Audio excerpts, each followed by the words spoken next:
এই ভিডিওতে আমরা তিনটে সংখ্যার লসাগু বা এলসিএম নির্ণয় করব। আগের ভিডিওতে আমরা দুটো সংখ্যার লসাগু নির্ণয় করেছি, এবার আমরা তিনটে সংখ্যার লসাগু বা এলসিএম নির্ণয় করব। প্রসেসটা একই, আমরা প্রত্যেকটা সংখ্যারই মৌলিক সংখ্যার উৎপাদকে বিশ্লেষণ করব। তাহলে 30কে যদি বিশ্লেষণ করি তাহলে কি হবে, 15 দুগুণে 30, আর 15 মানে হচ্ছে 3 5 15। তাহলে আমরা মৌলিক সংখ্যাগুলো পেয়ে গেলাম। এটা হচ্ছে মৌলিক সংখ্যার উৎপাদকে বিশ্লেষণ। সিমিলারলি 42-এরও আমরা প্রাইম ফ্যাক্টরাইজেশন করব। তাহলে 2 দিয়ে যদি করি 21 দুগুণে 42, 3 7 21, তাই তো। আর 18-ওর যদি মৌলিক সংখ্যার উৎপাদকে বিশ্লেষণ করি তাহলে 9 দুগুণে 18, তাহলে 2 ইন্টু 9, আর 9টাকে আমি লিখতে পারি 3 তিরিক্ষে 9। ঠিক আছে, তাহলে আমরা প্রত্যেকটা সংখ্যারই মৌলিক সংখ্যার উৎপাদকে বিশ্লেষণ করলাম। তাহলে এবার নেক্সট কাজ কি আছে, দুটো সংখ্যার ক্ষেত্রেও যা করেছি তিনটে সংখ্যার ক্ষেত্রেও আমরা তাই করব। আমরা প্রথমে কমন ফ্যাক্টর বা কমন উৎপাদক কারা আছে তাদেরকে আগে দেখে নিই। দেখো, 2 প্রথমটাতেও আছে, দ্বিতীয়টাতেও আছে, তৃতীয়টাতেও আছে। তাহলে 2 হচ্ছে একটা কমন উৎপাদক যেটা সবার মধ্যে আছে। তাহলে কমন উৎপাদক গুলোকে আমরা সবার প্রথমে লিখব। তারপর দেখো 3, এটাও সবার মধ্যে আছে, তাহলে 3ও একটা কমন উৎপাদক, তাহলে 3টাকেও আমরা লিখব। তাহলে সবার প্রথমে আমরা কমন উৎপাদক গুলোকে লিখছি। এবার দেখো 5 শুধু প্রথমটাই আছে, পরের গুলোতে নেই, তা সত্ত্বেও আমরা 5টাকেও আমরা লিখব।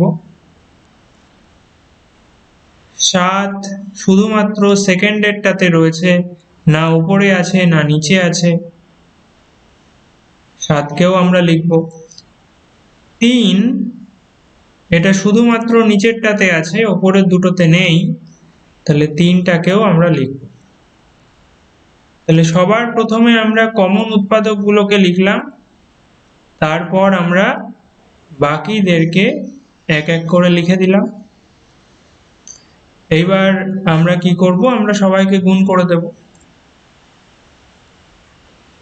তাহলে সবাইকে গুণ করলে কত হবে, দেখো এই যে 2 আর 5 গুণ করলে 5 দুগুণে 10, 3 10 30, তাহলে এখান থেকে আমরা 30 পাচ্ছি।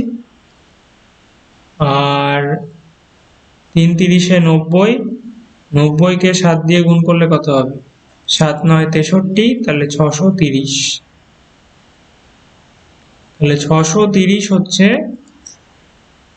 30, 42 এবং 18 লসাগু। ওকে, পরের এক্সাম্পলটা দেখা যাক, আরো ক্লিয়ার হবে। এই এক্সাম্পল গুলো করতে থাকলেই আইডিয়াটা একদম ক্লিয়ার হয়ে যাবে। 60, তাহলে এটাকে আমরা মৌলিক সংখ্যার উৎপাদকে বিশ্লেষণ করি। 6 10 কে 60, রাইট, তাহলে 6 ইন্টু 10, 6টাকে আমরা লিখতে পারি 3 দুগুণে 6, তাহলে 3 ইন্টু 2, আর 10টাকে লিখতে পারি 5 দুগুণে 10, 5 ইন্টু 2। ঠিক আছে, 84, এটাকে আমরা কিভাবে লিখতে পারি, 2 দিয়ে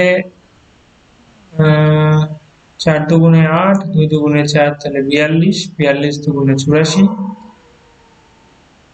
আর 42টাকে কিভাবে লিখতে পারি, 21 দুগুণে 42, তাহলে 2 ইন্টু 21, আর 21 মানে 3 7 21, তাহলে 21 আর লিখছি না আমি, একেবারে 3 ইন্টু 7 করে দিলাম।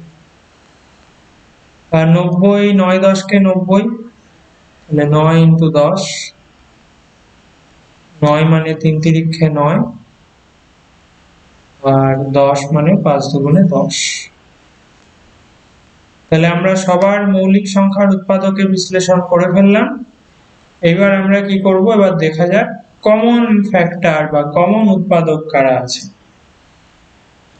দেখো ওপরে এই যে 3, ওপরেরটাতেও আছে, মাঝেরটাতেও আছে, আবার নিচেরটাতেও আছে, তাহলে 3 হচ্ছে কমন উৎপাদক বা কমন ফ্যাক্টর, তাহলে 3 কে আমরা লিখব।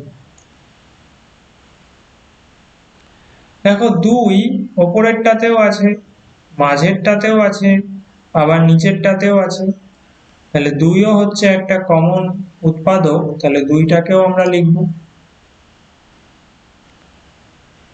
এইবার দেখো এইবার জিনিসটা কি হচ্ছে, এবার দেখো এখানে 5 আছে, উপরেরটাতে 5 আছে, মাঝেরটাতে কোনো 5 নেই, নিচেরটাতে আবার 5 আছে,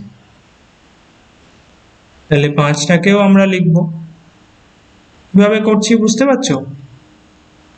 এবার দেখো ওপরেরটাতে 2 আছে, মাঝেরটাতেও 2 আছে, নিচেরটাতে কোনো 2 নেই, তাহলে 2টাকেও আমরা লিখব। ওপরেরটাতে আর কিছুই বাকি নেই, মাঝেরটাতে 7 বাকি আছে, নিচেরটাতে কোনো 7 নেই, তাহলে 7টাকেও আমরা লিখব। ওপরেরটাতেও কিছু বাকি নেই, মাঝেরটাতেও কিছু বাকি নেই, খালি নিচেরটাতে 3 বাকি পড়ে আছে, তাহলে 3টাকেও আমরা লিখব। শেষে লেখার জায়গা নেই, আমি শুরুতে লিখে দিচ্ছি এই 3টাকে। এইবার সবাইকে গুণ করে দেব।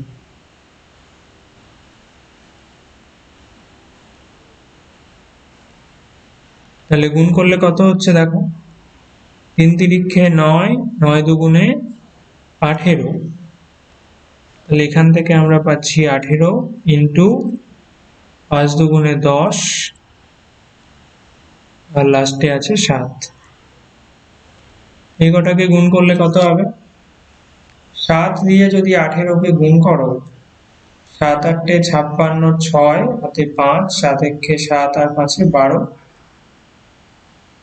126, আর তাকে 10 দিয়ে গুণ করলে লাস্টে একটা শূন্য বসবে, তাহলে 1260। এটা হচ্ছে 60, 84 এবং 90 এর লসাগু বা এলসিএম। আরো একটা এক্সাম্পল আমরা দেখব,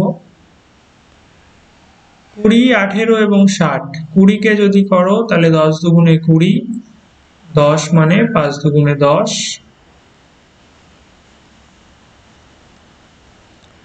18 কে যদি আমরা উৎপাদকে বিশ্লেষণ করি, 9 দুগুণে 18, 9 মানে 3 তিরিক্ষে 9, আর 60, 6 10 কে 60, 6 মানে 3 দুগুণে 6, তাহলে 6 ইন্টু 10, 10 মানে 5 দুগুণে 10 হয়ে গেল। এইবার আমরা কি করব, দেখো 2 ওপরেরটাতেও আছে, মাঝেরটাতেও আছে, নিচেরটাতেও আছে, তাহলে 2 হচ্ছে কমন উৎপাদক, সবার মধ্যে আছে, তাহলে 2টাকে লিখব। তারপর দেখো এই যে 5, এটা খালি উপরেরটাতে আছে আর নিচেরটাতে আছে, মাঝেরটাতে নেই, ঠিক আছে, 5টাকেও আমরা লিখব। তারপর দেখো এই যে 2 উপরেরটাতে আছে, মাঝেরটাতে আর কোনো 2 নেই, নিচেরটাতে একটা 2 আছে, তাহলে 2টাকেও আমরা লিখব। উপরেরটাতে আর কিছু বাকি নেই, মাঝেরটাতে দেখো একটা 3 আছে, নিচেরটাতেও একটা 3 আছে, তাহলে 3টাকে আমরা লিখব। উপরেরটাতে আর কিছু বাকি নেই, মাঝেরটাতে একটা 3 বাকি আছে, নিচেরটাতে আর কিছুই বাকি নেই, তাহলে ওই 3টাকেও আমরা লিখব। তাহলে সবাইকে লেখা হয়ে গেল, এইবার আমরা গুণ করে দেব।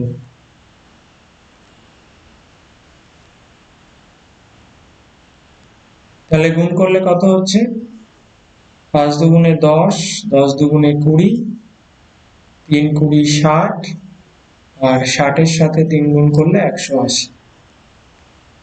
তাহলে 18, 20, 18 আর 60 এদের লসাগু হচ্ছে 180। ওকে, তো এইভাবে আমরা তিনটে সংখ্যা বা আরো বেশি যদি দেয় প্রসেসটা একই, তাহলে লসাগু নির্ণয়ের এটাই হচ্ছে প্রসেস। ওকে, আমরা প্রথমে কমন উৎপাদক গুলোকে লিখব, তারপর এক একটা করে কাটতে থাকবো, দেখব যেটাকে আমরা কাটলাম সেটা পরেরটায় আছে কিনা, থাকলে কেটে দেব, তারপরেরটা আছে কিনা, যদি না থাকে কেটে দেব। এইভাবে আমরা করতে করতে এগোবো। So that's it, very simple.